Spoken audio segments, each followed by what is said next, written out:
你是张作相的参谋长，现在的情况你应该比我更清楚。如果我不在山海关堵住直军的7万人，这个东三省就保不住了。我非常清楚，汉卿。好，2团楚世新已经受伤了，你敢不敢接他的团长？你要敢接，我就请你王新文去2团做团长。没有敢不敢，汉卿你信得过我，这就去拼命去。好，那你现在就是2团团长，你马上去阵地接任，一定要堵住直军。祝你成功。成功虽无把握，成人却有决心。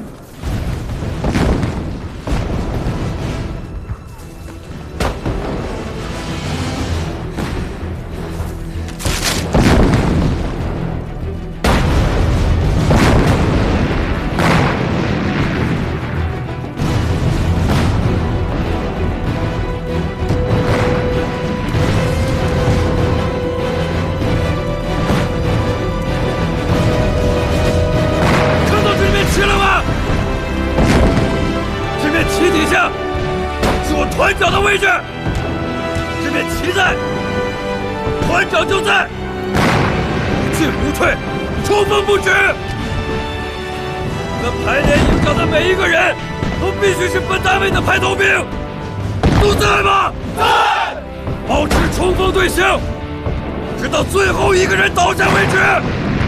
团长，亲历阵头，我退，你们杀我；你们退，我就杀你们。守住山海关，就是守住我们东北的希望。全体倒营，杀子刀！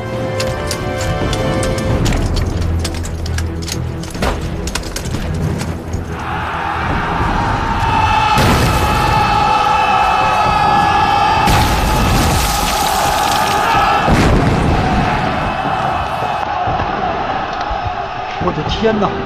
王兴文搞的，这本事出风！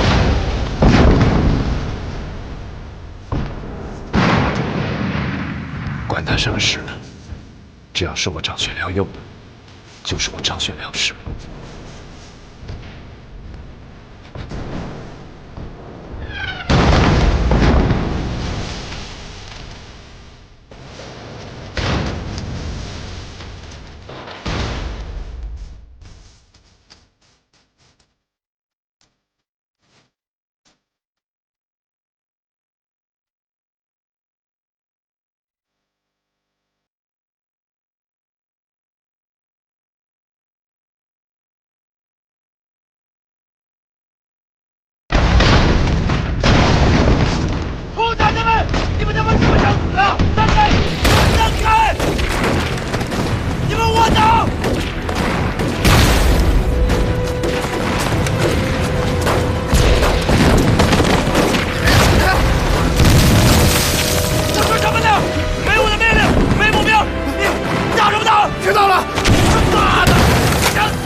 拉我一小会儿，长官。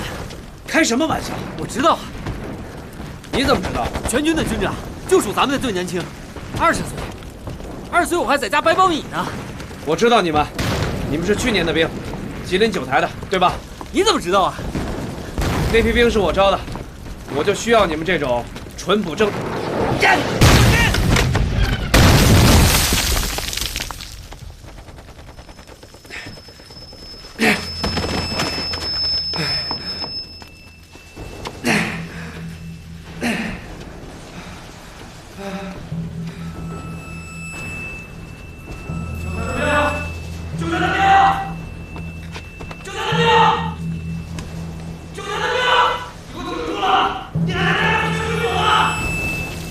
来人呐！过来几个兵！9台的兵，9台的兵，你给我挺住了啊！挺住了！兄弟，挺住我！给我送下去！挺住我！哎，走！挺住我，兄弟！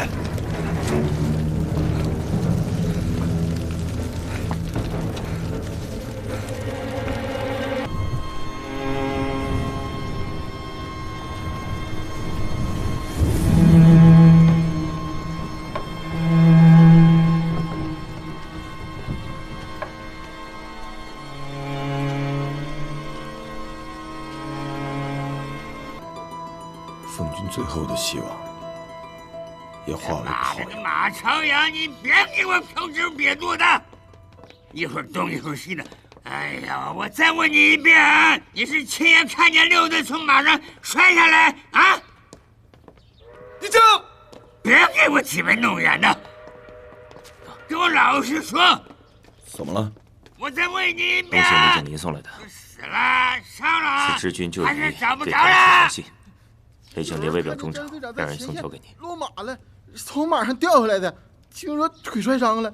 这都多少天了？打死了！开战当天写的劝降信，到今天才送来。被俘了！哎呀！东西2县类似的劝降信不知道有多少，也只有李景林送过。又是落马，哪句话是真的？哪句话是真的？这么多吃里扒外的将领，妈的，给我少爷，少爷，西庄，快救啊！西庄，少爷不行，不行，快救救我！少爷不行，我也是听说的。你妈的，我也不亲眼看到我，也不赖我呀。喜顺，我错，喜顺，你救救我！快说点情，喜顺。总司令，汉卿回来了。嗯。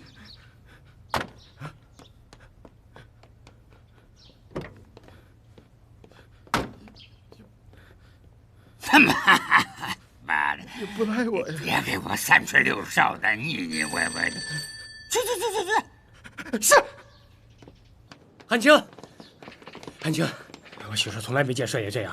刘参谋会算卦，你爹都急得要给刘参谋跪下了，非要他算算你到底会怎么样。回来了，我这没事，快进去吧。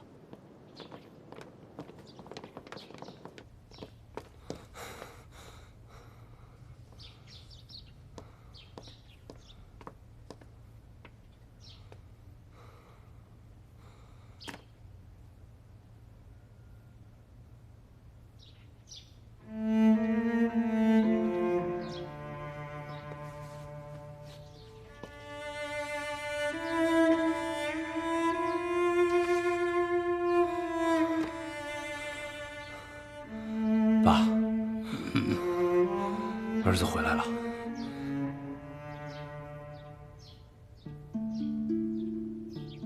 军队都退下来了，老郭正在带回来。只有你儿子的382个旅，完完整整回来了。好啊，我儿子没有被人瞧不起。西线、东线所有的部队都垮了，唯有你们没有垮。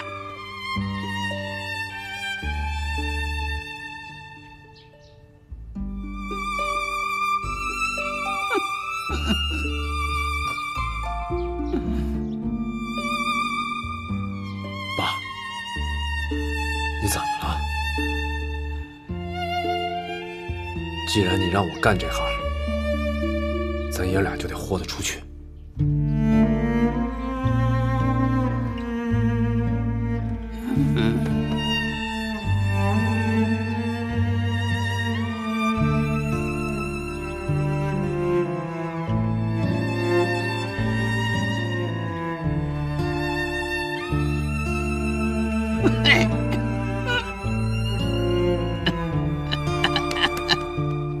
后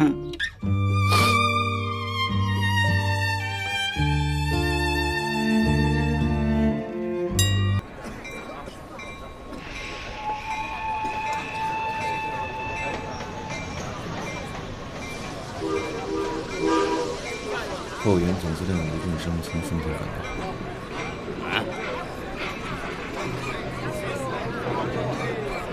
看吧，不是，来，让开，让一下。兄弟，帅爷，收容伤员，整理坟墓。我刚在车厢还看见他了，这怎么一眨眼就不见了？莫非大帅对我有什么误会吧？吴司令，你咋在奉天的报纸上整这么一句？啥叫为政府之命是从呢？嗨，你吴二爷也要听北京的了。我一猜大帅就误会了，那哪是我的意思去？都是我那狗屁秘书长，他妈画蛇添足，多写了那么一笔。这族天忒大了，不要急，好好解释解释，我看能说明白。大帅在里边呢，去解释吧。好，我赶紧去。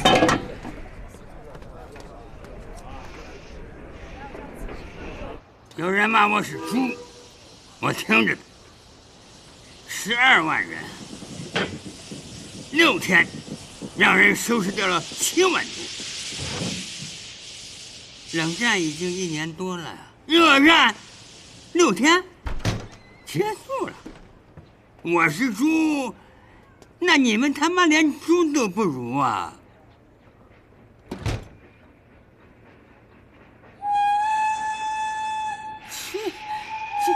！7万多头猪，你让那个吴秀才捉也得捉大半个月吧？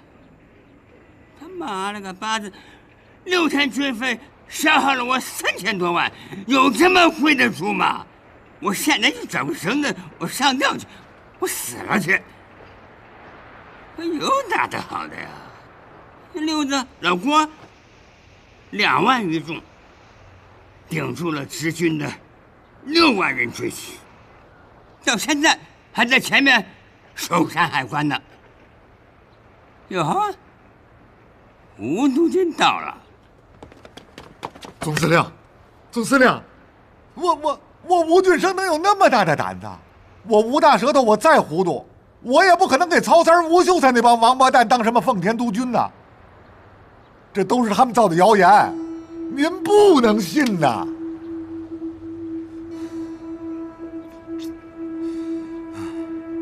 哎，你再跪下了吗？啊，我这个败军之帅，哪生得起你二爷这么大的礼啊？您误会了，您误会了！起来！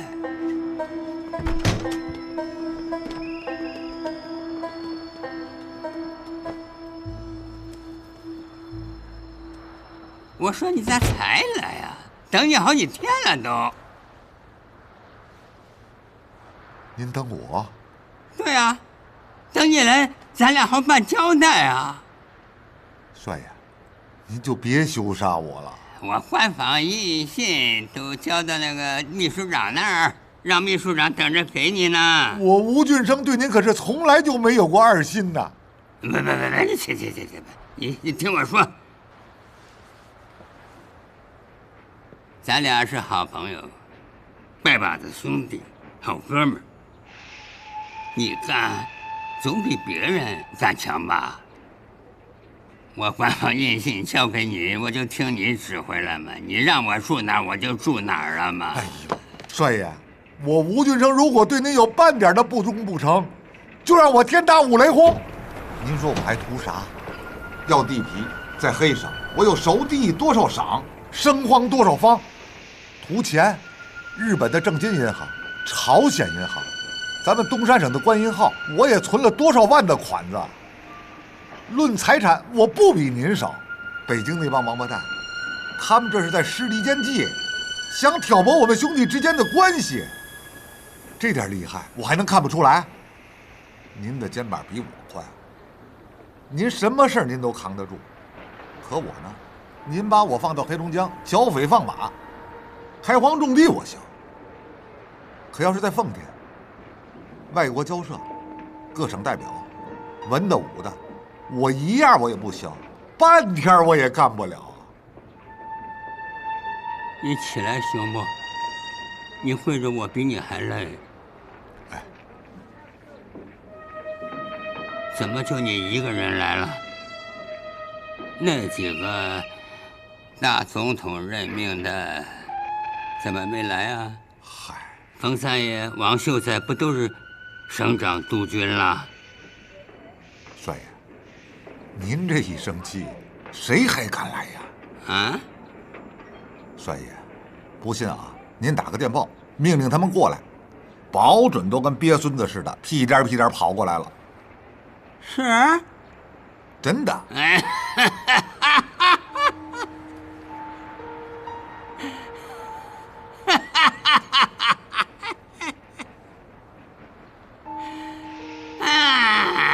我这老丈这一觉睡得不轻啊！你看我下一步该怎么办呀？要我说，咱就回奉天，干咱自己的，管他什么大总统、曹三、吴秀才，去他妈的！他们凭什么指挥咱们？咱俩可想一块儿了啊！我已经决定宣布东三省联省，自治，不给这能儿。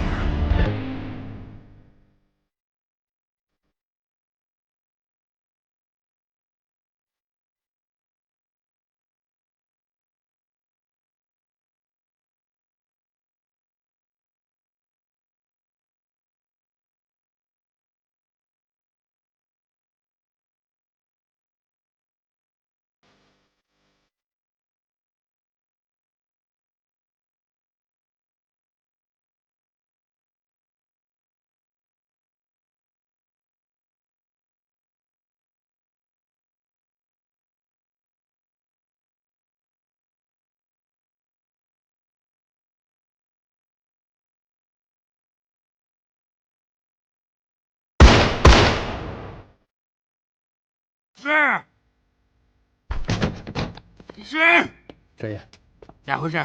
谁打枪？是冯庸冯公子。他的部下反正当中死了不少，但是车站没有多余的车皮拉他们的尸体。干啥呀？给我兄弟沟通！干啥？我告诉你，我要去大帅的上，告诉你，沟通！再磕！再磕！我他妈磕头干嘛呀？磕！干啥呀？这程庸这王八犊子还这么有仁有义啊！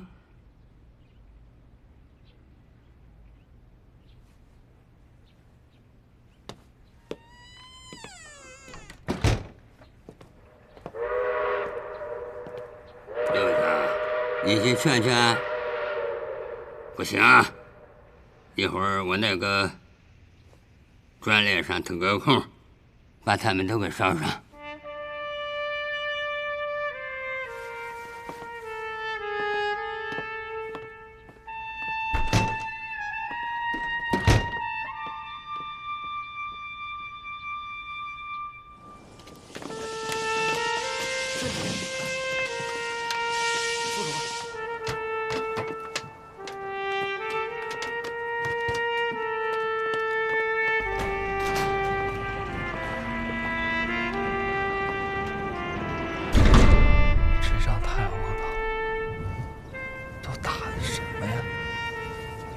亲爱的人在你面前一个一个送命，贪生怕死的都还活着，谁落着好了？东北的苍生落着好了，你爸落着好了，你郑和清落着好了，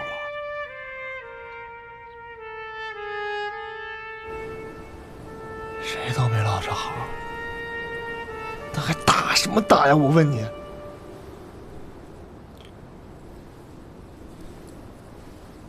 你觉着我心里好受是吗？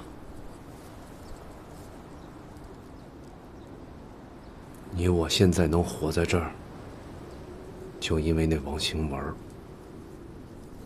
是他临危受命顶住了智军。你明明知道他是一个正直高尚的军官，你也知道他要去的地方叫做死亡，可你别无选择的就得命令他去。我愿意啊。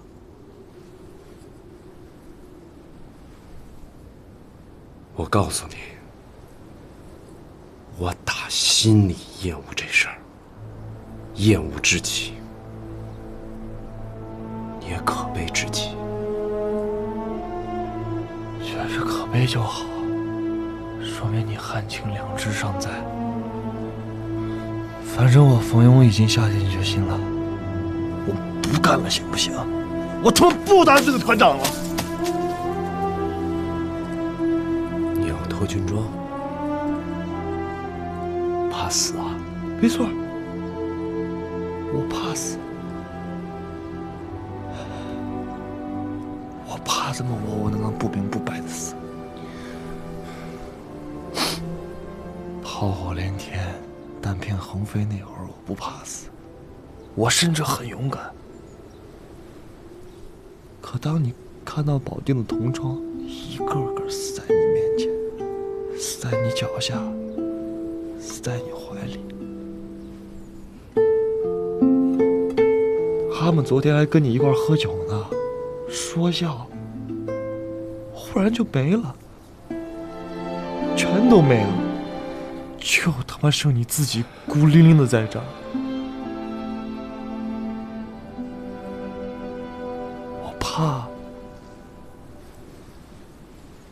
我怕看见他们死在我面前。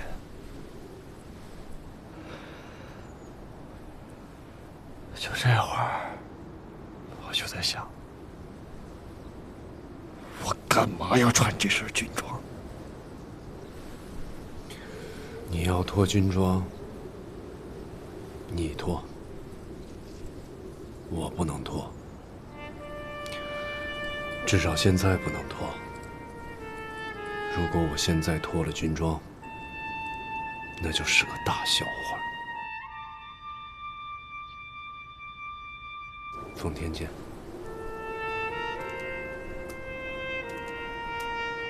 直奉两军代表议定，以21日为期，双方议和罢兵，两军均由最前线撤退，脱离接触。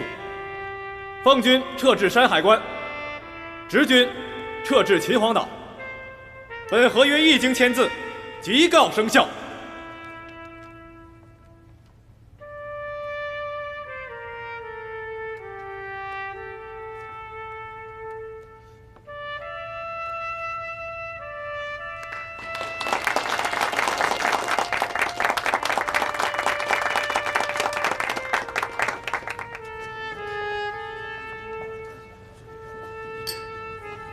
怎么样？失败的滋味不那么好受吧，张公子？这里有胜者吗？您此时的心情，我可以理解。将军，同为国人，彼此相残，胜不足荣，败不足辱。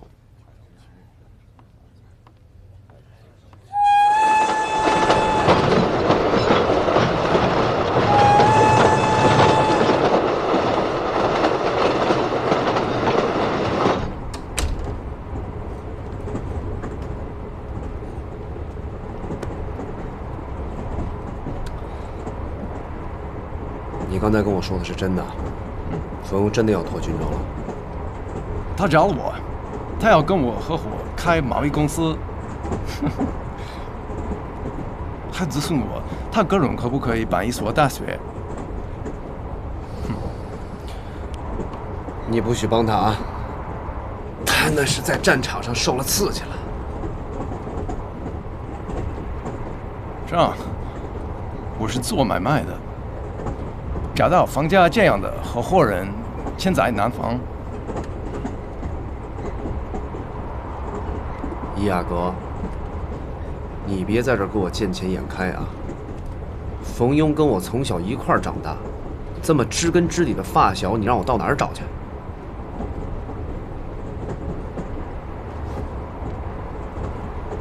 想做买卖，去找我媳妇儿去。我媳妇儿那什么买卖没有，整个奉天大宗的买卖都在她手里。你要是得罪我，我就把你那贸易公司给你弄黄了。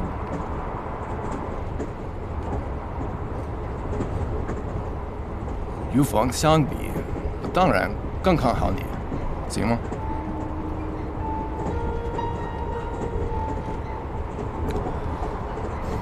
行是行，但我现在油水不大。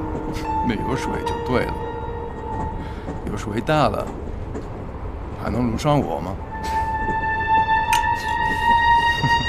他妈奸商啊！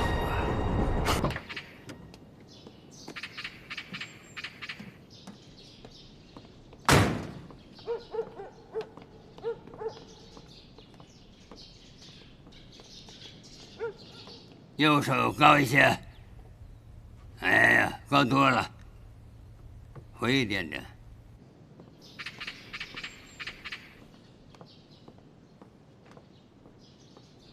再低一点，右手。再高一点，右手。好。夫人啊，这个字是咱们奉天最好的书法家给我写的，你看还行吧？勿忘无耻啊！啊，是不是有点太过于抬举那个吴佩孚王八蛋了啊？坐。死人堆出的4个字儿，不为过呀。玉婷，我张作相该负头一等责任。所以，我与各旅长写了这么一个条陈，请你过目。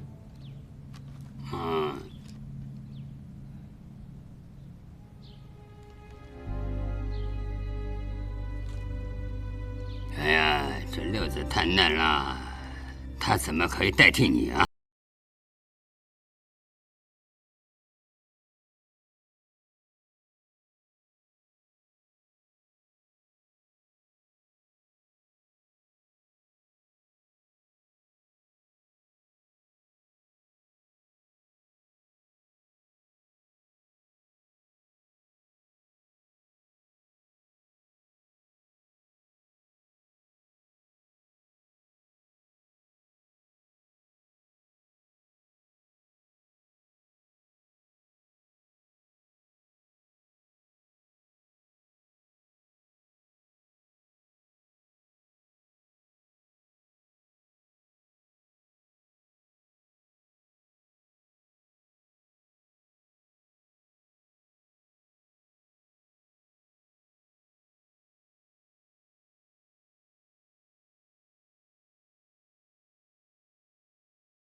大帅要整军精武，报战败之耻，为啥不拿县城的河水洗洗船呢？县城的河水，奉旨一战就是县城的河水啊。怎么讲？2件事值得一提。一是38旅在杨柳青以西作战，虽败未溃，退而有序，全师而还。另一件，还是38旅之王兴文团，在山海关石门寨一线，阻击直军进里追击，王阵亡，营连长所剩无几，稳住了咱们奉军整个的阵脚，迫使直军接受了和议呀。2件事都是38旅，是非偶然呐。这新式带兵之法，使咱们老派们相形见绌啊。才带那些胡闹惯了的绿林行伍，发展新生力量已成大事啊！啊，我的那些8兄弟啊，都没有你这样的胸襟。哼，我听懂了，我琢磨琢磨。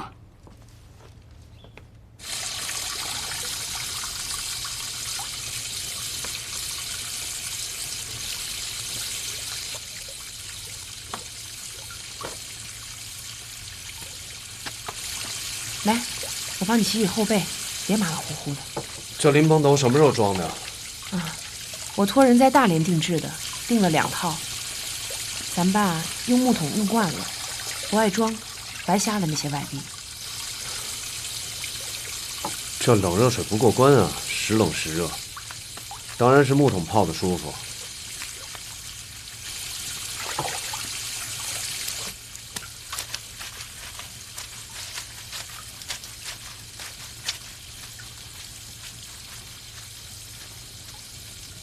我给你的护身符咋不带了？带那个有什么用啊？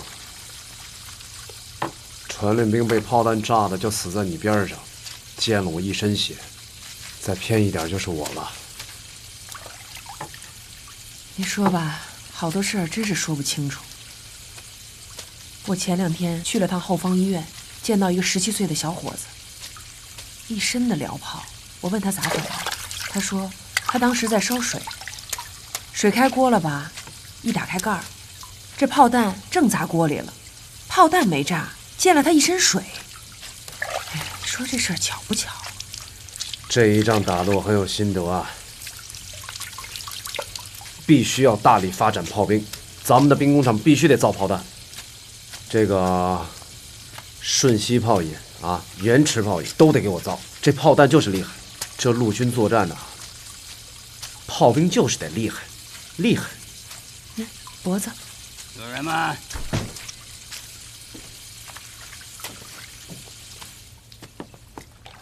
哎呀，爸。您坐。就几句话啊。六子啊，我先打你个招呼啊，别到时候没有思想准备。我要杀人，杀他几个混蛋。你六子啊，到时替我监斩。我要去总结奉旨战争各部的表现，严惩军中败类，对那些个临阵退缩、贻误战机、粉奸掳掠的首恶指挥官，我要处以极刑，杀他1个旅长、2个团长。你不是害怕了吧？我怕什么呀？这自古以来带兵之道，奖必赏，罪必罚。可我就不知道为什么让我去监斩，这跟我的38两旅关系也不大呀。怎么关系不大？已经确定成立东三省陆军整理处，你六子任整理处参谋长，对全军整顿负有总揽职责，你不出头谁出头？我又升了？你不要故作轻佻之色。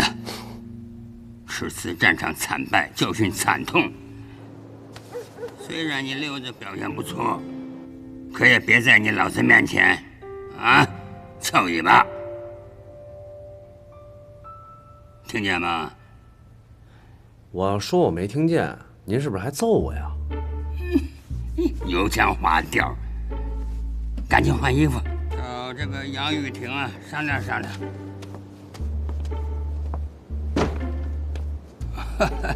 我说过了吧，就几句，就几句。爸，你慢点。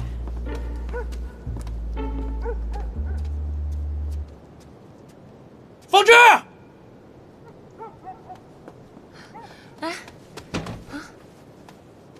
去把我军服拿来。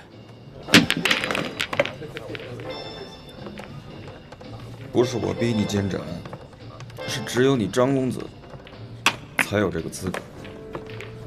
你就没这资格？真没有。你是怕那些人恨上你吧？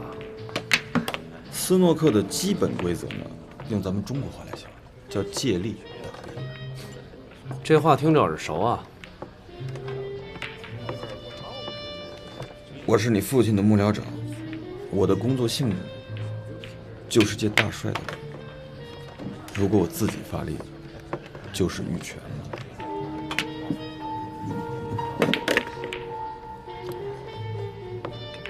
人说我是奉军新派的最高领袖，他们都错了。其实我不是，你父亲才是。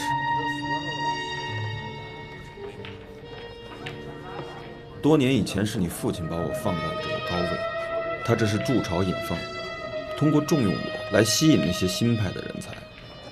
韩灵春、江登选、郭松龄、赭益翘、于国汉、王树常、胡兰春等等等等，他们都是这么成为了奉军的新派骨干。当然了，你父亲才是最高统领，他不屑于也不方便做任何一派的首领，那谁才应该来做这个奉军新派的最高领袖？自然是汉卿最合适。我？开什么玩笑？我怎么可能拉帮结派呢？没有委任状，也没有任命书，只要你负责审判，并监斩掉那3个老派的骨干，你自然就是新派的首领。这叫杀人立威，立命。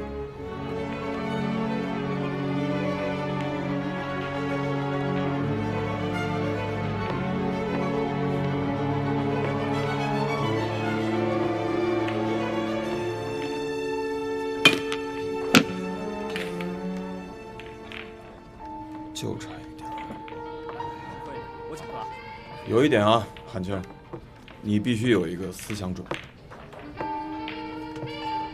只要在你手头杀了人，那些奉天的老派就会恨上你，再想回头做你的善人，就没有这个办法。你将会一直被一些人这么恨下去。不过有时候被人恨，也并不见得是坏事。被人畏惧，比受人爱戴更安全。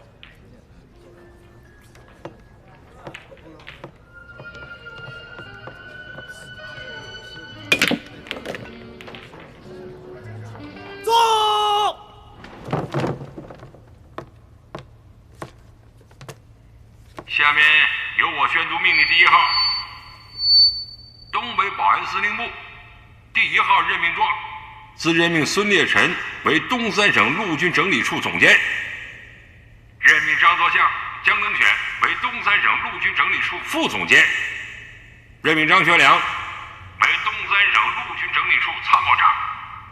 此命令自宣布之日起立即生效。下面由陆军整理处张参谋长宣布东三省陆军整理处对本次作战指挥不力者的处分决定。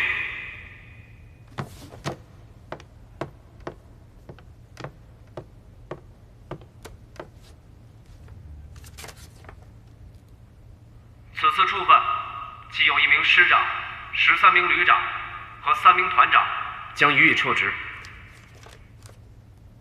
他们是奉省军队第28师师长齐金纯，第2混成旅旅长郑殿生，第9混成旅旅长朱永福，第10混成旅第2团团长朱延长，独立骑兵第1团团长朱义清，吉省军队第2混成旅旅长张九清，第3混成旅旅长程明，第5混成旅旅长李庆禄，第6混成旅旅长高凤成，第7混成旅旅长李桂林。黑省军队第1混成旅旅长英顺，第2混成旅旅长张明九，第3混成旅旅长巴英娥，第4混成旅旅长张海鹏，骑兵第1旅旅长马瑞禄，骑兵第2旅旅长张奎武，独立炮兵团独立团长吉星。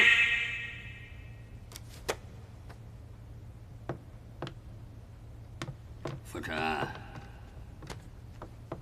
我来说2句。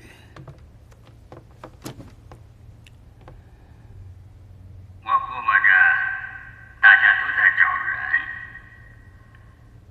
想看看除了这17个被撤职的倒霉家伙之外啊，那18个、第19个、第20个在哪儿？我告诉大家在哪儿。第6混成旅旅长鲍德山到了。到。卫兵到。打了吧。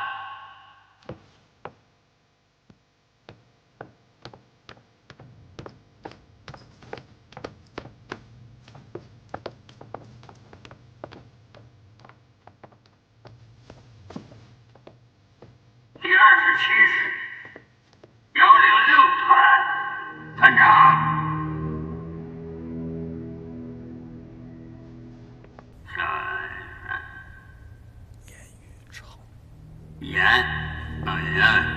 严玉成到了吗？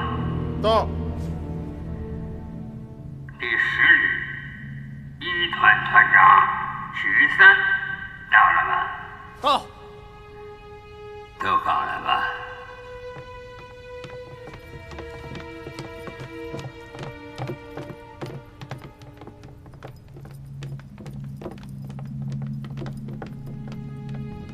张参谋长到。立即决发审判，处以极刑，毙了这3个败类。是。带走。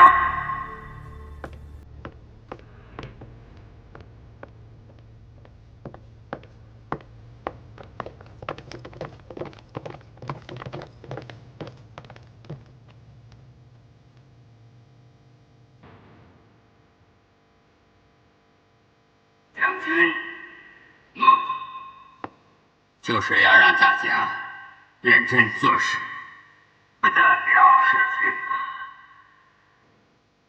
至于刚才被撤了职的，也不要气馁啊。整顿完了，表现好了，还是可以重新任用，还能更用。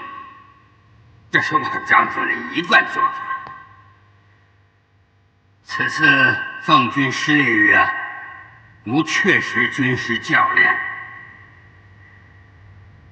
就不打大仗了，一打大仗就他妈抓瞎了。所以还望大家日后热心训练，不要担心奉天的财物。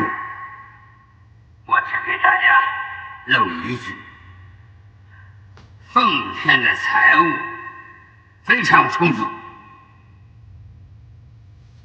还是那句老话，只要仗打赢了，我张司令除了老婆不能给什么都可以给你们。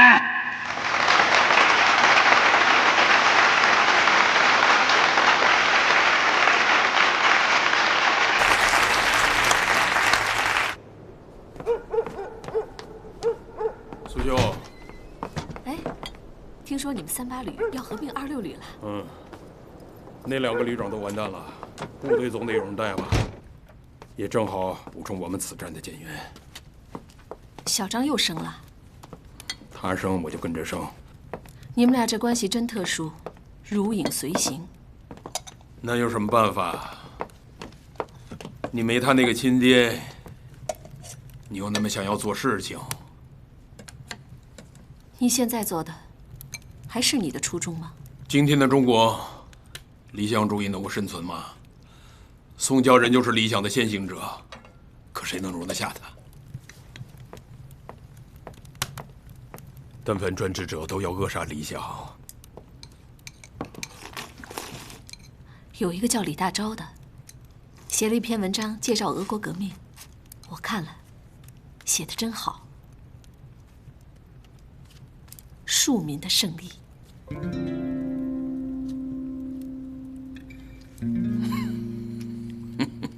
庶民的胜利，不是公子王孙的胜利。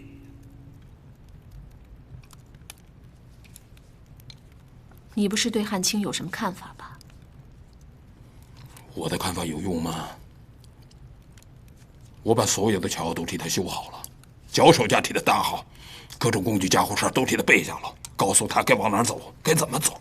他附近一套战令全都改变了。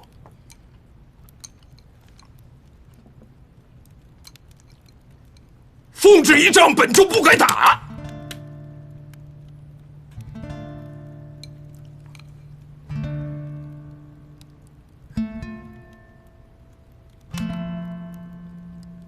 偏打，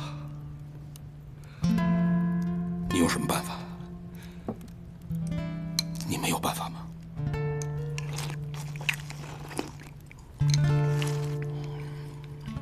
东北就没一个明白人。怎么没有？王永江就是明白人。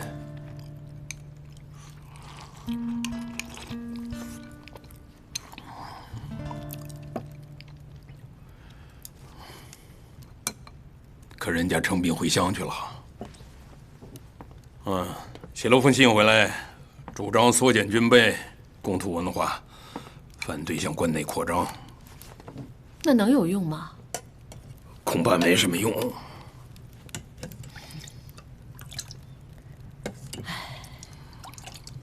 你和王永江，一文一武，咱们东北也找不出第三个人来，都在勉为其难。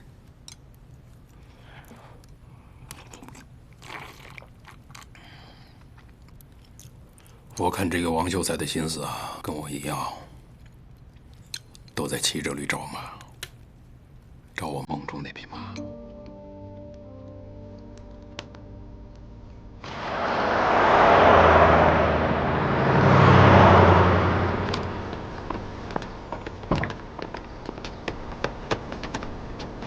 少帅，都准备好了？都准备好了，就在前面。3位罪犯的家眷都来了吗？人已经到了，共17人。棺木呢？棺木已备，选好了3口材质好的松木的棺材，但费用不知出处。不用你们监狱拿，从整理处拿也不好，就从他们原先的作战单位拿。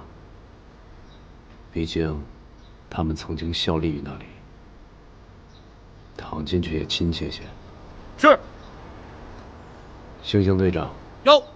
跟兄弟们说，活利索些，不要打头，打心脏，留个全尸。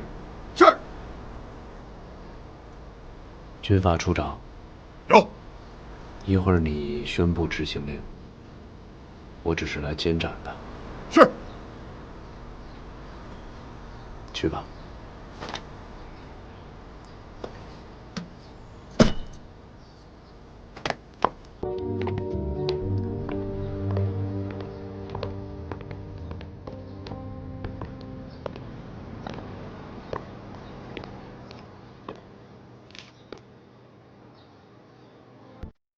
要说的话，都留下了。报告少帅，他们都写好了遗书。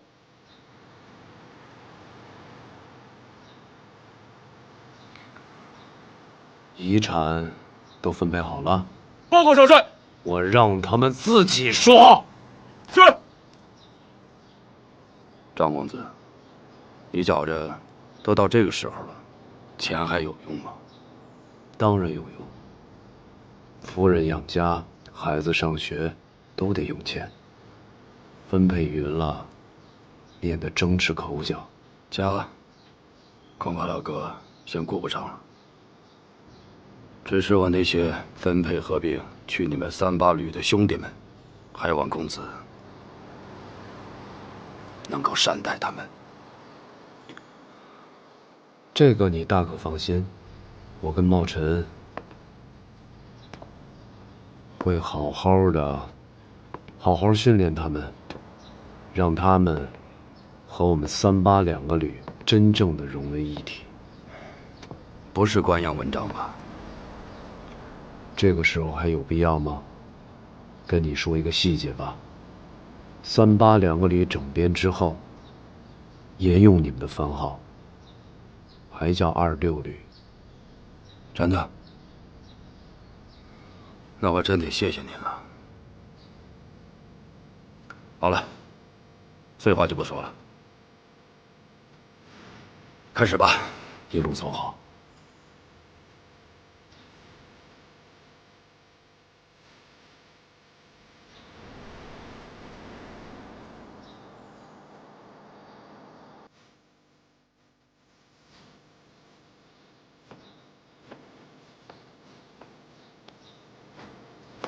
举枪，瞄准，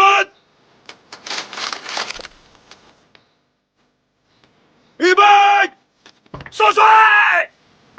你这人说话算话呀！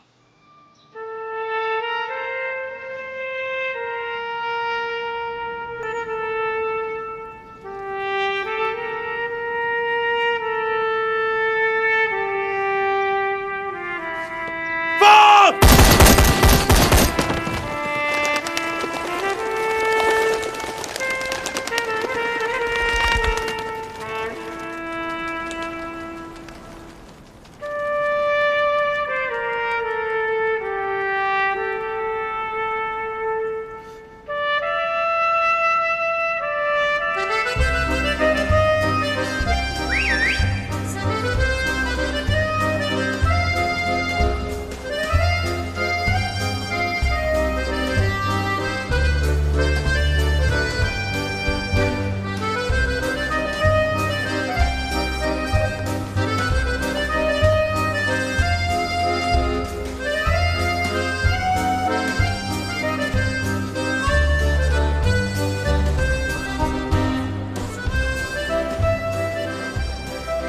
你们俩干嘛这么看着我？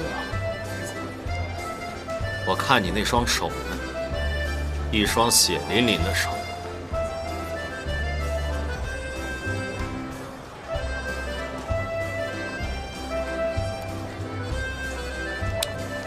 是有点腥，一时半会儿这味儿还掉不了。你说你父亲这种事儿怎么能让自己儿子做呢？也不怕鬼魂缠身呢？我爸不怕鬼，是吗？我爸可是怕。汉卿的父亲是奇人，奇人异象，近乎于鬼。什么意思？意思就是说，恶人恶到了极致，鬼都怕。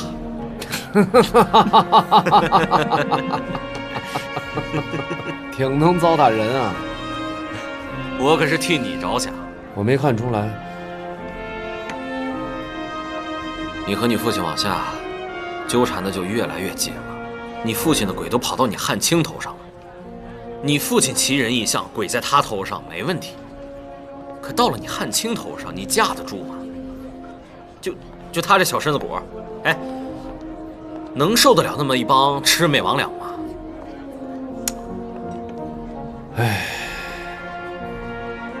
哎，我跟你们俩说个新鲜事儿。我爸让我接任航空处总办，管着空军。你们俩想学开飞机吗？如果想的话，就跟我一块儿去。我明天就跟我爸说这事儿。不敢？不是个敢不敢的事儿。谁跟你一样？你头上就你爹一人，他说可以，你就能飞。我和廷叔可不一样。上面剁了多少个长官，能飞得起来吗？可我就敢，我就想飞。就照你那话，我爸那儿的鬼都跑我脑袋上了，还怕什么？鬼越多，我就越敢飞。连杀人都敢，还不敢飞啊？你们俩就等着吧，等着我开着飞机飞到你们家楼顶上，吹倒你们家烟囱。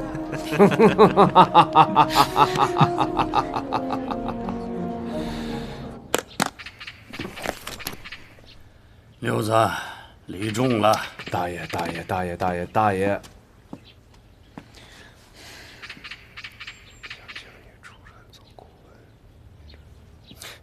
啥顾问呢？你爸是拿我这个老家伙当钟馗，替他打鬼。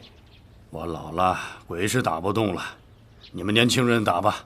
现如今呢，咱奉军里是一堆的乱人、妄人、狂人，当面是人，背后是鬼的人。你父亲既然把军办交给你了，就好好干。我老冯看你溜子行，我支持你捉鬼打鬼啊！哎，大爷，你要这么说的话，那您家里倒有一只鬼。这叫什么话？你们家有一只懒鬼，不明白啊？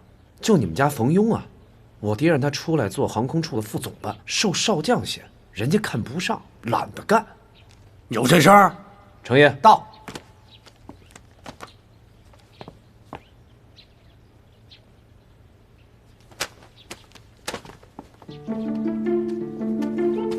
小五子，你狗日的给我滚下来！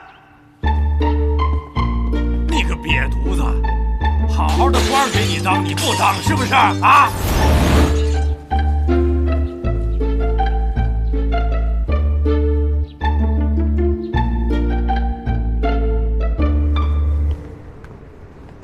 一会儿你上头一架啊。那哪行啊？你是正的，我是副的，你开前头那一架，我跟后头。又不是让你亲自飞，就是让你感受下什么叫空军。那也得上下有别。我逢庸人虽狂妄，规矩还是懂的。是不是懂了啊？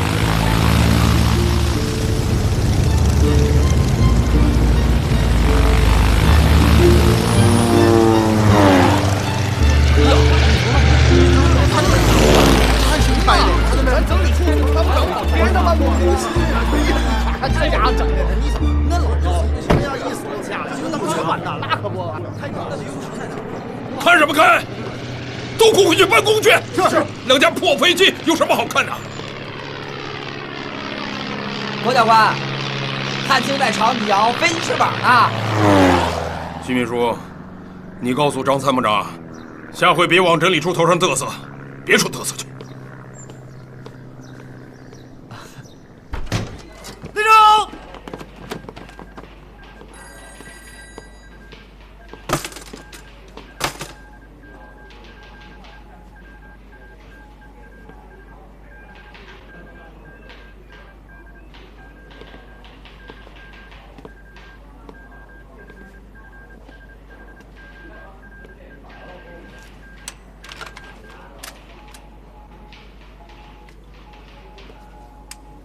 不是不让佩戴军刀吗？没接到通知。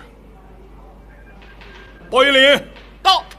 凡旅一级军官以下，一律取消佩戴军刀，不再列入礼服之状的规定。你下发了吗？下发了。怎么着还有2把？就字面理解，凡旅级以下军官取消军刀佩戴，并不包含旅一级长官，所以这是你当家还是我当家？当然是您。是你在做决定还是我在做决定？是您。那还有什么字面理解？旅一级军官以下就是含旅一级。副参谋长，副参谋长，咱们26两旅，旅级军官都是自己人，不佩戴没什么。可兄弟旅的旅长跟咱们同级，我们替人家做主了，那得得罪多少人？我郭茂成来整理处就是得罪人来了。上面让我来也是这个意思。改编新式军队，务重实际，挎2把东洋刀，除了吓唬人，没别的用途。再说了，我郭松林也是旅一级，我都不佩戴军刀，那些人有什么可说的？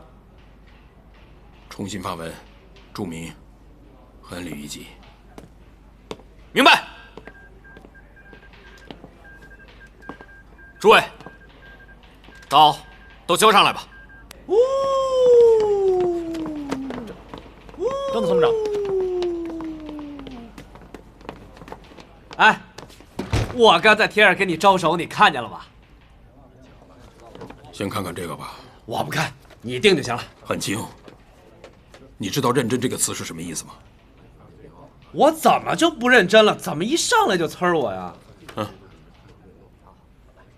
认真不是认识，也不是所谓的态度，认真是行动。认真是行动，这话透彻，但怎么行动啊？马上拿着这封电报去见你的父亲。有些事儿我可以替你做，有些事儿必须由你自己亲自做。黑省4旅3团哗变，拒绝整军。绿林小马们有故伎重演，向你父亲建议，不要电报来电报去了。此事我陆军整理处必须直接干预。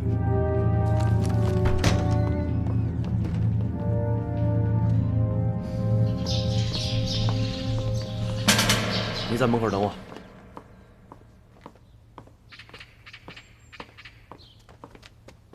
起了吗？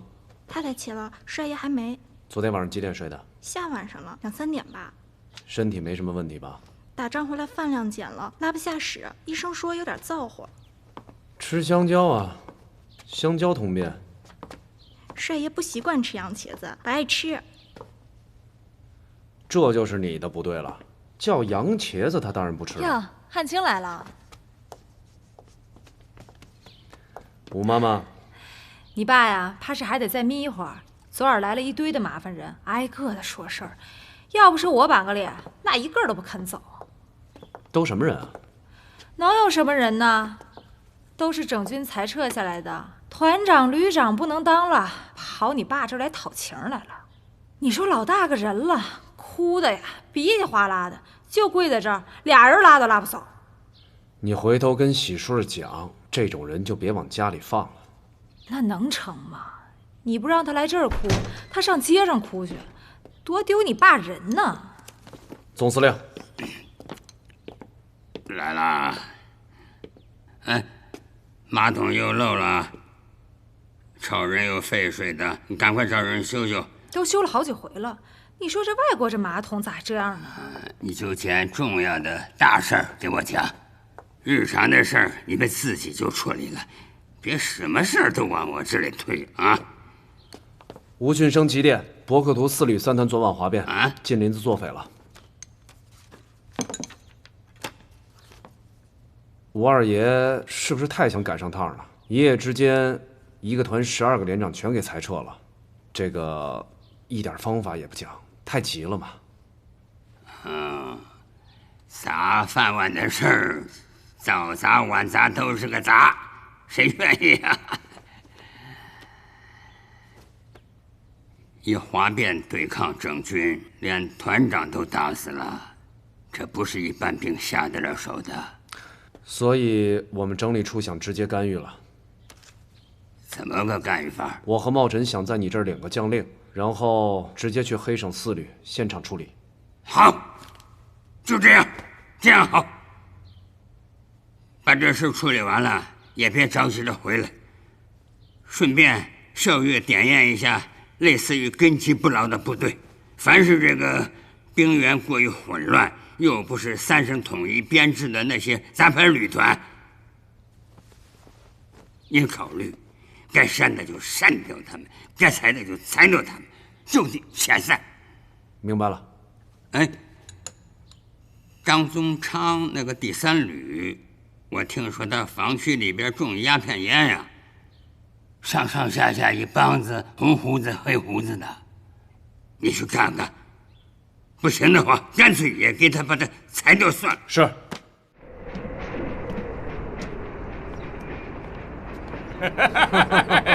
人呀，哎，老张可想死你了！哎呀，嘿，哎，俺倒要看看啊，你们是怎么对俺店人的？恩人好，恩人好，恩人好，恩人好。他是我们东北陆军整理处郭副参，也是我讲武堂的教官。教官？那得了，你的教官就更不得了了。照样，再来，再来。教官好，教官好，教官好，教官好。行。恩人好。哎呀，实话跟人说吧啊，俺这帮兄弟们一直都盼着你哥来，这可不是俺叫的啊，他们都是自愿的，真的。哎呀，这听说人要来啊，俺让弟兄们到林子里弄来点，嘿嘿，小心点啊，用的是散的，别硌着牙了，它这铁砂丝儿没弄干净。有大烟壳子没有？哪有那东西啊？烟上都裂的，咱张宗昌的3旅一个禁军。那好，别让我查出来，查出一棍罂粟地，我就遣散你们3旅。行了，中了就中了吧，总司令都知道你们中了，你说你还在这秃噜反账的？哎呦，那不是客气吗？哎呀，这总司令让俺们到北边来剿灭顽匪，啊，这一应兵，发了200支大1000万子的别列枪，多寒碜！可咱就凭这，剿灭了他顽匪高士斌、卢永贵，打了胜仗，部队扩编成旅，这钱想哪儿来？只能种那么一点点儿混账玩意儿，没办法的办法了，了解无米之炊呀。这年头啊，无钱不举兵啊，靠种罂粟举兵，不能。上边不让咱种，咱今后绝不再种。你们啊，都给老子听好了，从今往后，别在俺面前再提什么想不想的。是。什么？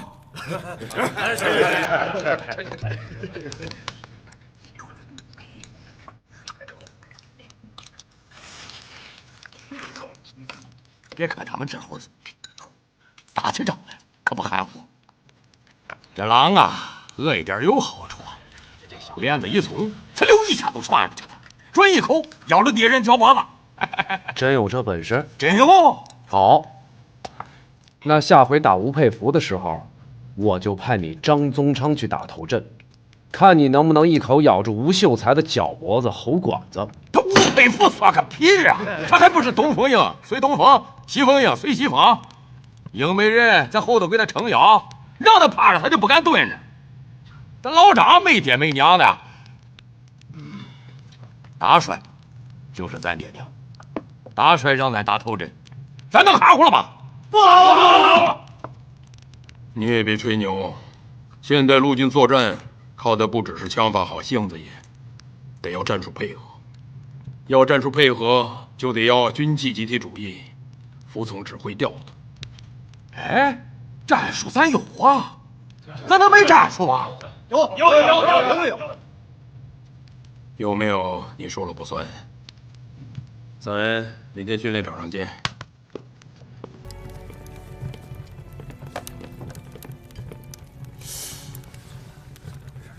这爷们什么这？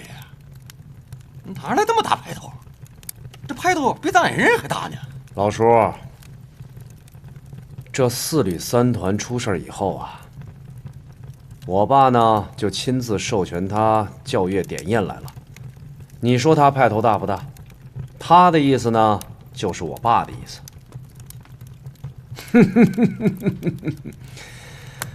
我劝你啊，还是趁早做准备啊！这个人不简单，这一路啊，已经裁撤了2个保安团。明天训练场上好好表现，保住你们的建制啊！行了，坐下吃饭吧。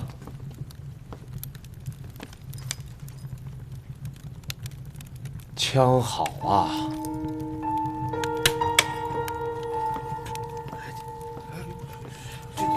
这啥意思？这是说啥意思？哟，你还会玩麻将啊？我教你吧。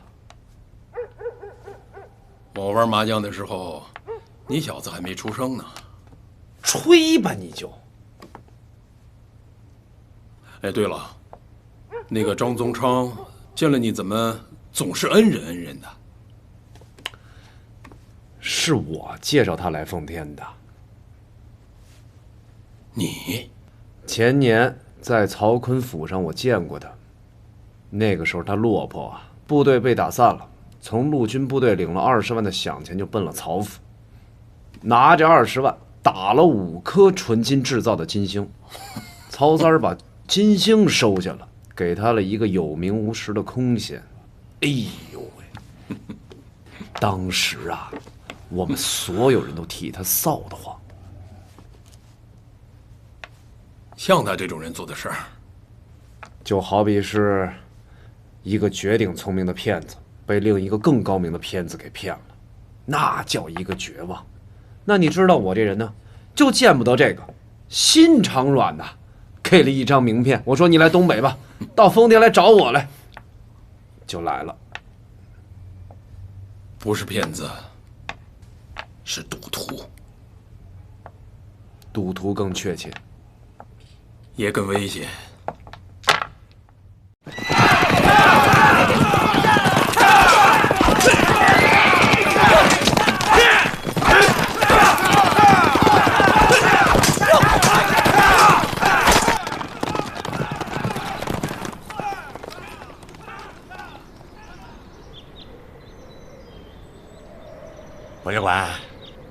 怎么着？你看还行吗？玩杂技呢？战术背景呢？战术背景在哪儿？光这么跑来跑去的。郭教官，你是教育官，你出战术背景，俺让兄弟们照着做不就是了？那好，战术背景是这样：你所有的乘骑都被我3排子枪扫倒了，也就是说，你1匹马都不剩了。接下来，你怎么给我夺下前面的机枪阵地？骑兵该步兵了。成，该就该。都过来。老陈，差不多得了，我看他们挺卖力的。韩青，你别管。骑兵下马！费遣散了这帮不好吃。骑兵下马！骑兵下马！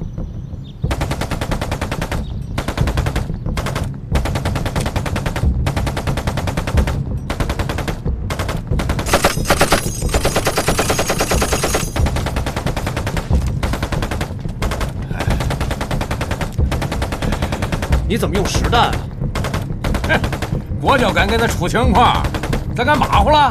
要玩就玩这，假的是俺老张玩的吗？哼！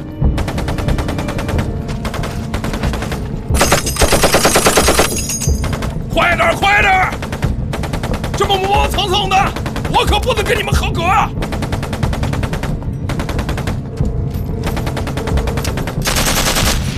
那个兄弟！现在不拼命，啥时候拼命？都跟俺拼！谁不拼，俺弄死谁！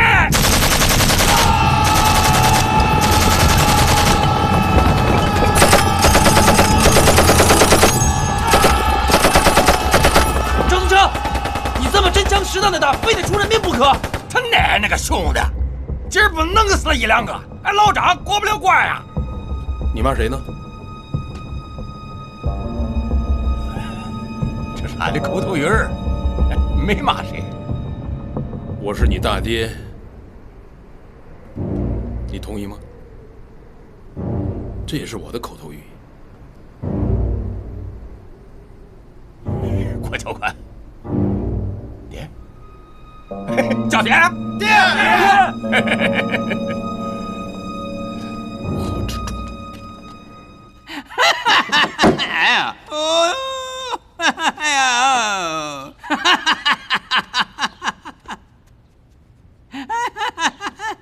他张宗昌就这么大过鬼子了？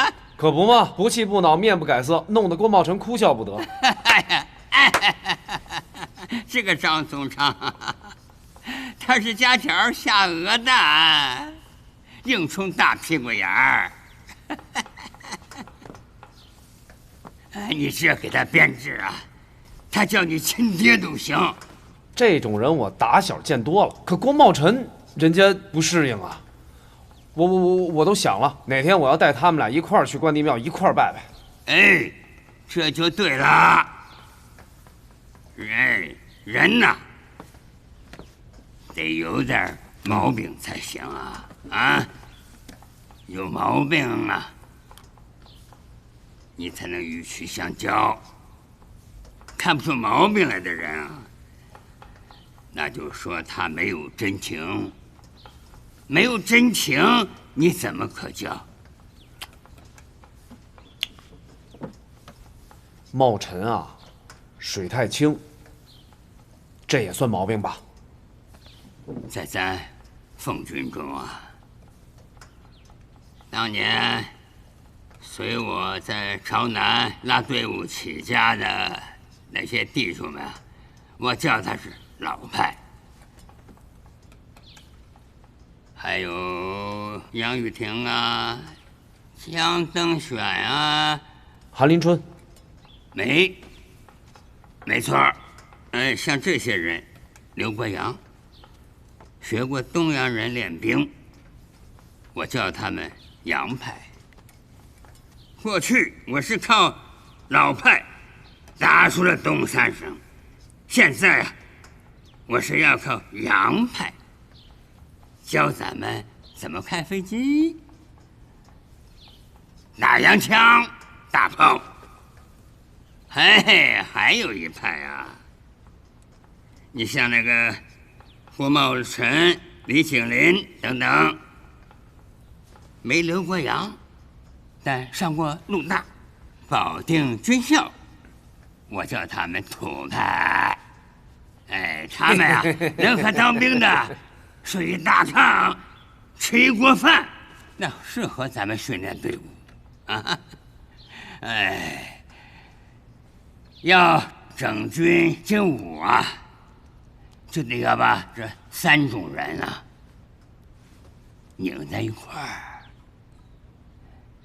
用好了，你这个整理处长官啊就合格了。明白吗？明白了，明白了。我这儿啊有一条子，您得给批一下。批啥？批钱呢？财散人聚嘛。来，准。批呀！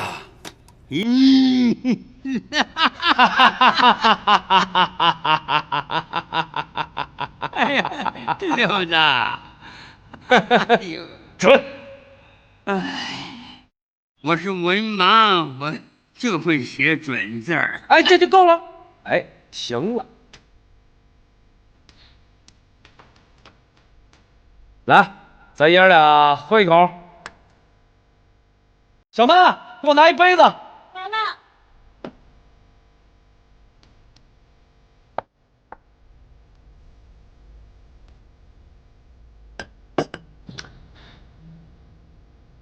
我这打小啊，也就只会写个准字儿。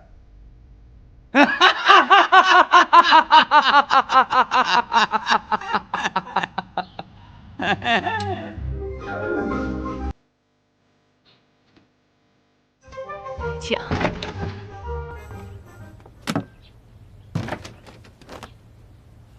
哟，虎骨酒，燕窝阿胶，送我的。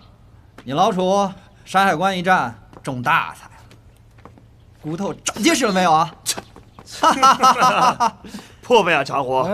我说你小子出手阔绰呀，在哪儿发横财了？这是？过了，茶壶，不是哪儿抢银行了吧？汉卿让我转你的，那也不能一下拿这么多。你当汉卿还是咱175班一块啃咸菜疙瘩那会儿啊？你知道如今奉军的调度大权在谁手上吗？这点算啥？这一星期，我徐承业挥金如土，酒会、舞会、牌局，不知安排了多少场。你俩不知道了吧？咱们总司令部那边早就改口了，管老张啊叫大帅，管小张叫少帅。以后咱真认识汉卿，可不能再拍肩膀了，也不能再提175班那些老话了。那也不至于，咱哥几个呀是汉卿的嫡系，血亲的。说点你们不知道的，现在啊，郭教官跟汉卿的关系微妙了。怎么会呢？官儿再大，师生之谊总不能没有吧？你得提醒他。问题他现在是整个奉军的少帅了，杨雨婷、江登选、韩林春只对他亲热，田永和、郭松龄个个愣愣的。你说郭教官那性格能和那些人同流合污吗？可是这往后就得留心了。你茶壶在汉卿身边守着一条，别挑事儿，两边都是能人。那是。哎呀，你茶壶啊，如今也混到高层边上了，这放个屁出来，那都是内部动向。怎么的？说一个好玩的，透。那就再说一个，就说那个张宗昌，知道这人吗？知道啊，就是那个让郭教官差点给遣散了，汉卿出手相助才渡过难关那个，就他。就这几天白捡了一支白俄武装，一共得多少人知道吗？1万多人。你说这张宗昌2月前还破把张飞的，就这一眨眼，弄出1万多人的精锐出来了。就从这件事上看，你说汉卿是不是比郭教官还厉害？是啊，咱汉卿还是能容人，就跟大酱缸似的，啊，这啥都能装。各有所长吧。郭教官是一战将之才，汉卿弄好了，还真能成一帅才。一会儿啊，我得去军官俱乐部布局去。啥局？我说这两拨人都好斗，咱得来点火药味的，让他们互相厮打一通，彼此出口气，不打不相识嘛。打？你可别瞎出主意啊！哎，汉卿，停，都来得够早的啊！汉卿，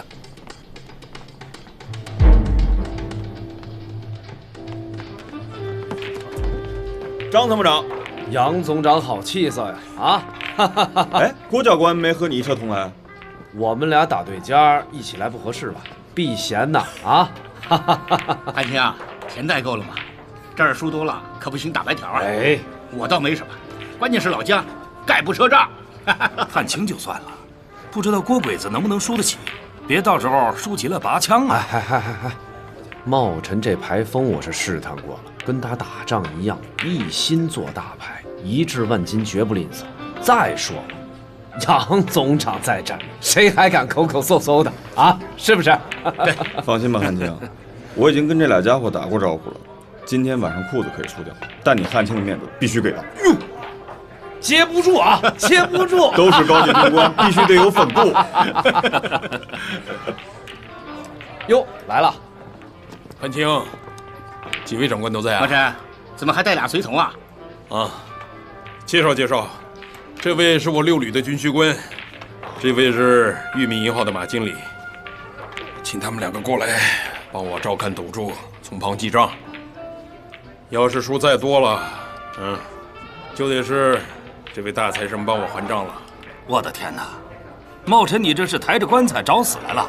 不，我是投生来了。跟打仗一个风格，置死地而后生。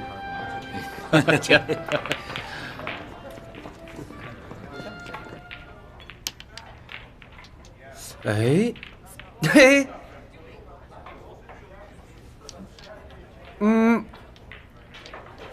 行吗？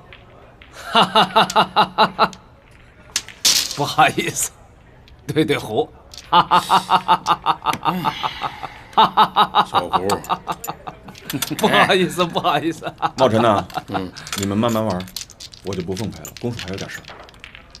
杨总长客气，恕茂臣无礼了。程爷到，帮我送下杨总长。是，走好。哎，杨总长，请。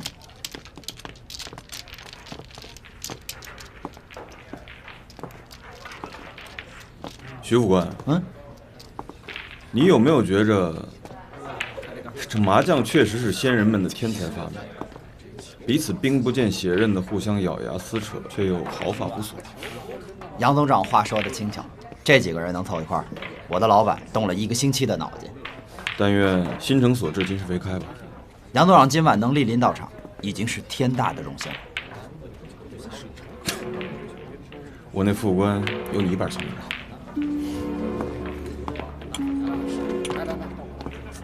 别玩了，走了。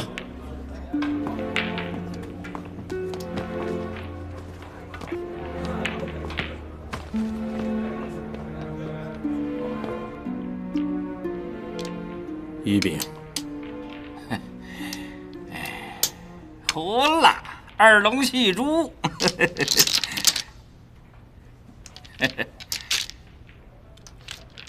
发什么愣？付账。你说说你啊，现在春风得意呀，啊，呼风唤雨的现在。我老姜就这点好，我是心无杂念，身无旁骛啊。我说你算了吧，就一打牌，别自吹自擂了。没错，我郭松龄有杂念，这一把牌可不就是输掉3个连的半月菜金。你要这么说，那这账得我付啊！你们6旅的伙食账啊，1分钱都不许动。知道了，长官。这个听汉卿的意思，我们是在赢6旅的公款呐。这于心何忍呢？我还没那么无耻。我今天带来的每一分钱都是我光茂臣存在六里账上的个人津贴。要是不信，江总监可以去六里查账啊。我江登选敢查你的账？谁不知道，查你光茂臣的账，就是查张汉卿的账。查汉卿的账，那不就是查老帅的账吗？哎，这话说的啊，有点问题。老帅是老帅，我是我。也对。咱们在座的谁的账，那不都是老帅的账？你老韩是高人，劝药酒糊了。哎呀，你打什么不行啊？偏打一东风。我哪知道他憋着做了这么大一把牌呀！老姜，不能让你把把都赢，该东风压西风了啊！各位长官，老狗弄的夜宵到了，要不要打个尖儿？这手气才刚刚上来，不能断了趟啊！你问问江长官、韩长官，那就接着打，接着打。有一年，北京一家律师所开张，请徐树铮提对联，上联是开公事房，下联是了私情案。开公事房，了私情案，这有什么呀？没什么水平嘛。这有什么讲究啊？你倒过来读读。倒过来。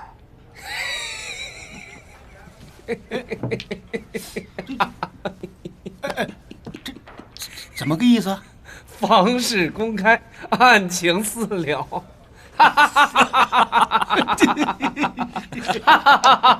茂臣呀，没想到你外表冷峻，内心藏有一盆炭火呀！这是。我跟你讲，茂臣啊，可是咱们司令部里头这个荤段子第一呀。姚吉，糊了，13太保。都是你分心了，点这么一大炮出来。你不能老怪我呀！你开了这么一头，房事的，你说我这脑子装不了那么多东西，一根筋，光想这事儿还打错了。我那是放的烟幕弹，你知道吗？迷惑敌人的。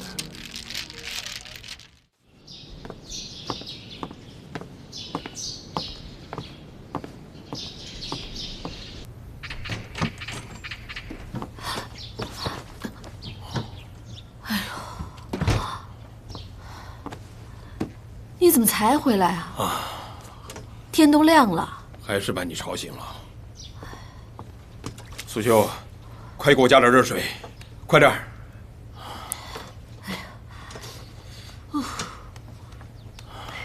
我得好好洗洗这双手。今天这手上可是沾了邪气了，脏得很。来，行吗？行，再来点。行了。谁赢了？当然是最坏的那个人赢。姜胖子。除了他还有谁？那你输了多少？小3万吧。反正是汉秦兜底。那多没趣。有趣也好，没趣也罢，汉卿一片好意，我能说什么？与狼共舞吧。如今的奉天，那坏人都联合起来了，反倒是你这样的好人单打独斗。你怎么知道我没在联合？讲武堂都办到第4期了，军校是凝聚精英的最好场所。别看他们现在都是些最基层的军官，奉天的将来一定在这些年轻人手上。这都什么事儿？你是没看见？包了满满一皮包钱走，嘴上还说着不在乎钱，不在乎钱，就那副嘴脸，居然也是整理处的副总监。哎，你得学学进化论，物竞天择，你就没那么生气了。达尔文先生肯定没和坏人一块上过牌桌。跟坏人打交道啊，也有好处。没有狼的地方，羊群总是懒洋洋的，没有生气。反倒是有了狼群这样的天敌，羊能生存得更好。不管怎么说，今天总算见识了什么才是真正的赌徒。好笑得很。韩林春一再咳嗽提示，可人家2只眼睛都映得出血了，早欲罢不能了。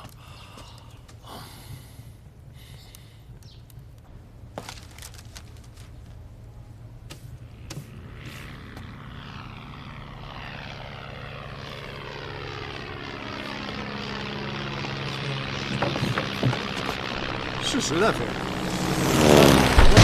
走。哎呀，好像少帅呀！哎，他汽车搁那儿呢。你看，飞得真不错呀！是啊，这才几个小时啊，就单飞了，跟他老子一个样，上天也这么飞。大胆是成功的一半嘛。大胆有什么用啊？要没我教他，他能飞这么利落？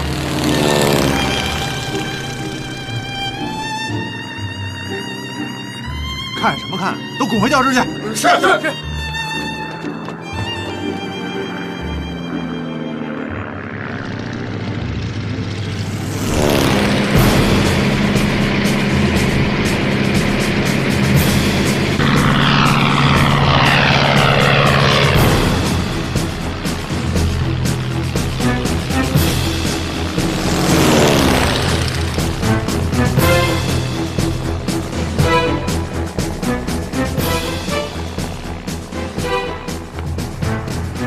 雨婷，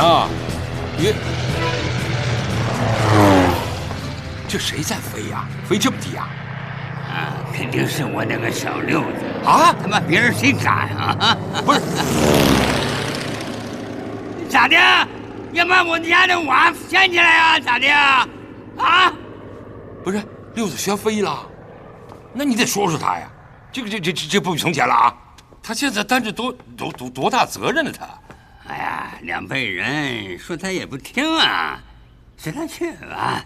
不是，这不是。在年轻的时候，不是也爱撒撒野野，专挑一个烈马骑骑吗？我觉得飞机这个玩意儿啊，比咱们当年的马要牢靠些。精巧啊！他妈了个巴子又来了！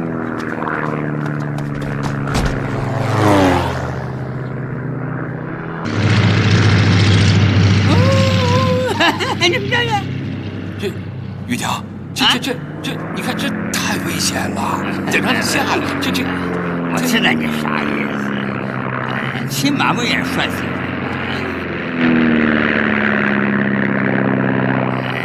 走，我说呀，郑飞精武啊是搞对了，飞机有了，军舰也有了，陆军各旅团那个面貌为之一改啊。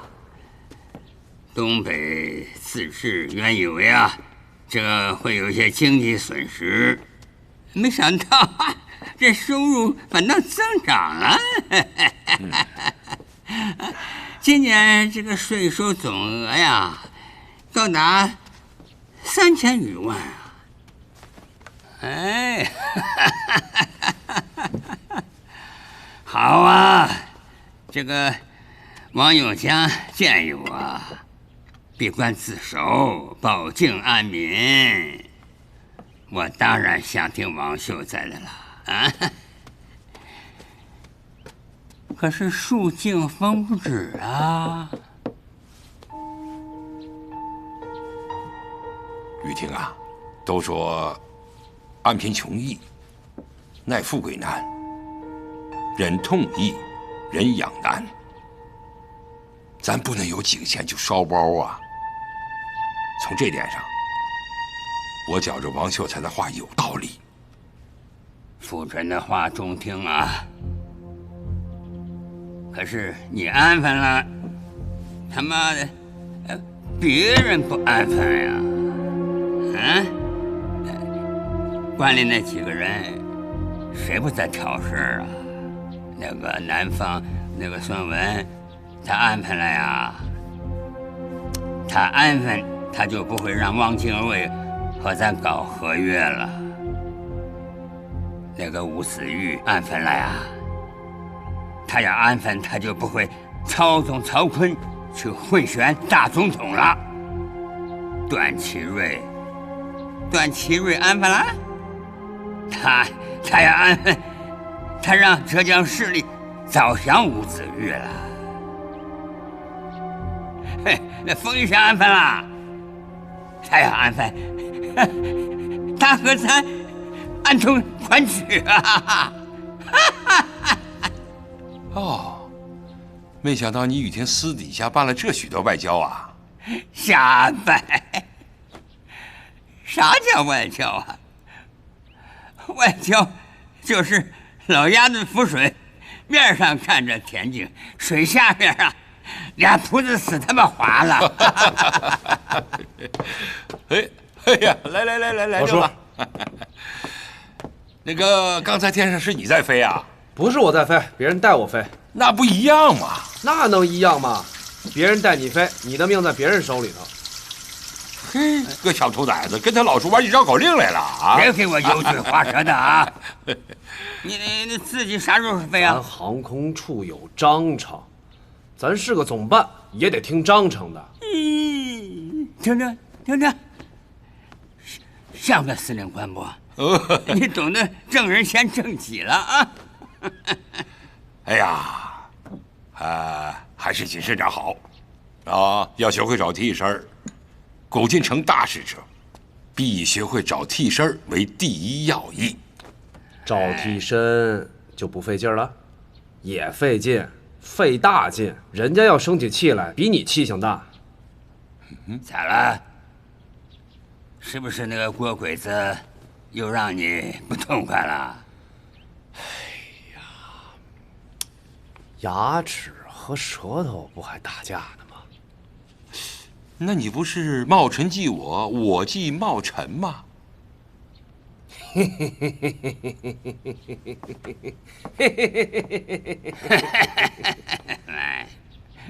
哎，有时候为争一本书都要吵一架，不是？哎，人吵完了呀，不是你哭就是他笑的。哦。俩小孩他妈一个揍性。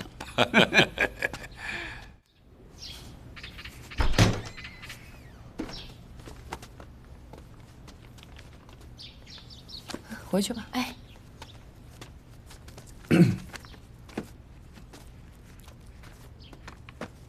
又衣冠楚楚了。晚上哪儿去啊？菊池还记得吗？记得，辞职回国了。又回来了，在总领馆做武官。今天晚上约了我吃饭。你还真忙。忙点好。我忙了，咱爹就闲下来了。要不你什么时候见过他在花园里遛弯啊？感觉你还真顶用呢。那当然。咱爹比你放手。空军、海军、外交，能交办的都交给我办了。你说我不放手啊？我没说你不放手，我只是说咱爹比你放手。那鞋不是紧吗？来，穿上这个吧，新买的。不用，穿着就松了。走了啊。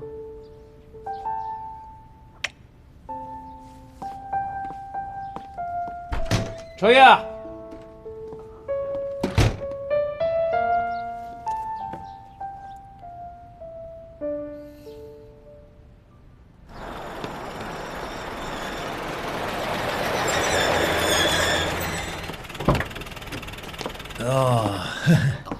是大帅找我。是的，武官先生。对我你就不用客气了，咱是多少年的朋友了。不一样喽，那会儿你是帅爷的私人顾问，现在你是日本国的武官。帅爷在开紧急会议，总参谋长先和你谈。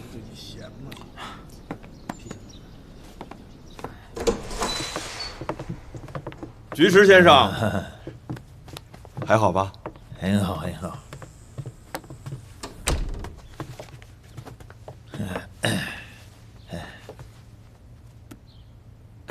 你看，咱们不得不严肃的谈话。毕竟你我代表着各自的国家。我同意。来，坐，请坐。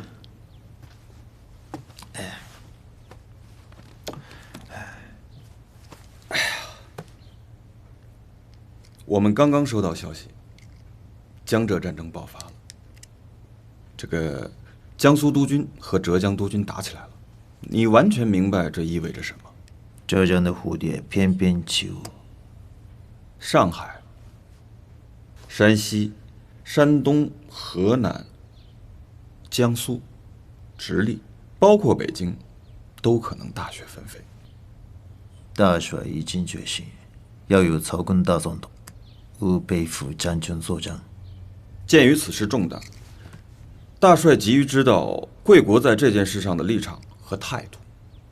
我们的态度是一贯的，这你应该了解。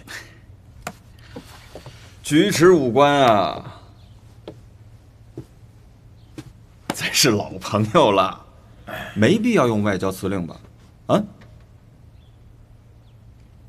那好，我换一种说法。我再听下。假如对直乌作战失败了，他们打到东三省来，你们会怎么样？能否恰当的予以我们帮助？你是在假设？外交嘛，当然要顾及到所有可能出现的局面。我没有授权回答假设。那你能不能转达我们的担忧呢？这应该没问题。那就好。还有一种假设，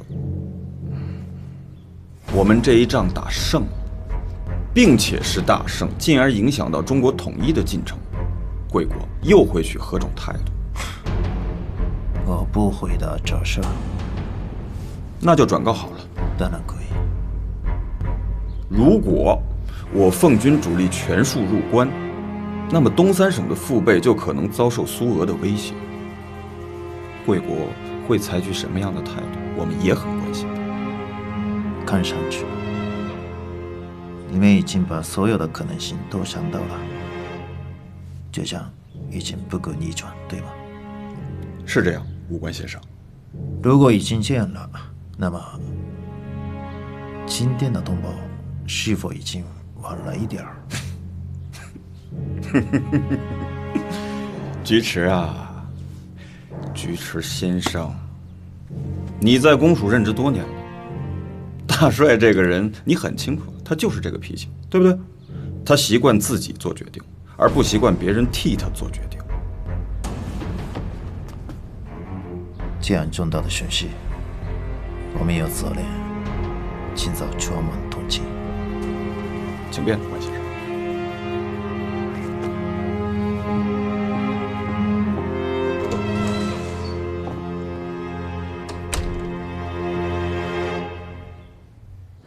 哎，那个药什么千万记得吃啊，别忘了。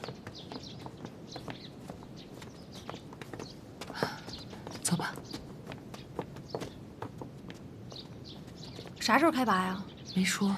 哎呦，少兰舅舅在铁路上，说是京丰的客车停运几天了。这铁路上跑的都是兵车，多少趟白天黑夜的往关内去，说光伤兵的绷带都拉了好几节车皮了。那得死多少人呐？哎，别乌鸦嘴，这凶言凶语的不好乱讲，多不吉利。你看咱凤芝的脸都白了。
去我屋里坐会儿。行，老五，把你知道的都跟我们讲讲。我一会儿跟你细说。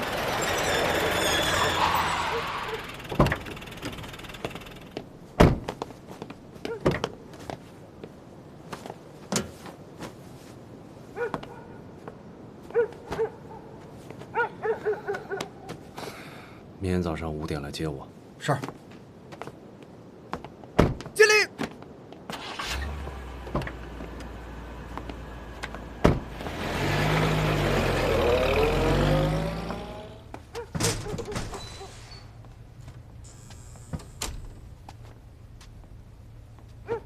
瞧啥呢？好像六子回来了。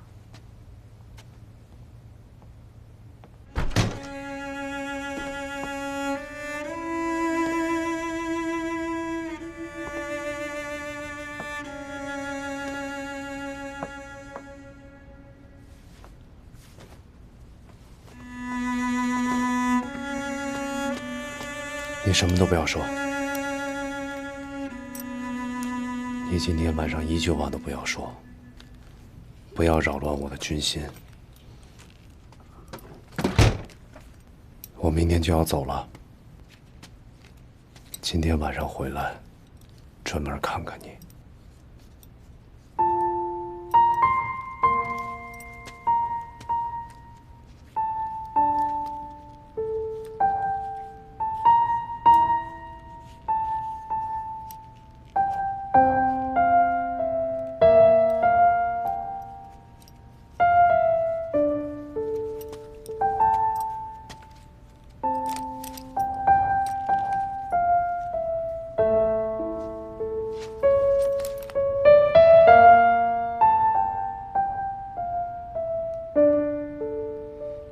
你说小六子外头有没有女人啊？瞧你说的，感情我是你那些侦缉作探呢。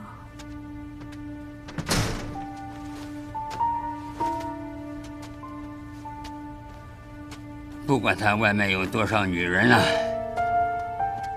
今晚上能回来待在自己家里，那就是个大丈夫啊！你不知道白天的军事会议上都什么气氛，所有的军团长、副军团长，没一个多嘴的，更别提开玩笑了。那什么意思啊？什么意思啊？都怕上前线回不来呗。还真那么想啊？可不是笑不出来啊！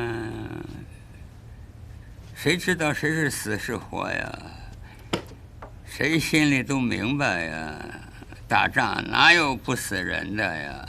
所以啊，谁心里都得有个准备。那你怎么准备的啊？啥呀？你有准备了吗？我准备啥呀？非得我说出来啊？那就别说。什么也别说，哎，你不说就行了呀。连你心里都没底，也难怪凤芝那丫头了。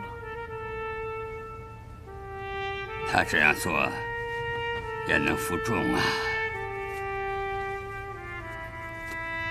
我在帮她、护她、捧她，也不如她这一下子真大呀，真他妈的玩命啊！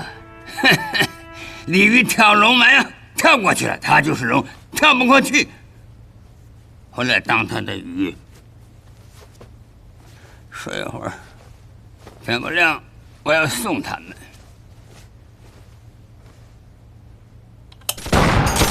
1924年9月至10月，奉系张作霖部与直系吴佩孚部在直隶奉天地区为争夺北京政权而发动了第2次直奉战争。军事意义上，第2次直奉战争是中国历史上第一次由海军、空军参加并取得重大作用的内战，此战死伤特别惨烈。政治意义上，第2次直奉战争以奉系胜利而告终。从此，直系军阀基本退出中国历史舞台，北洋政府开始了张作霖时代。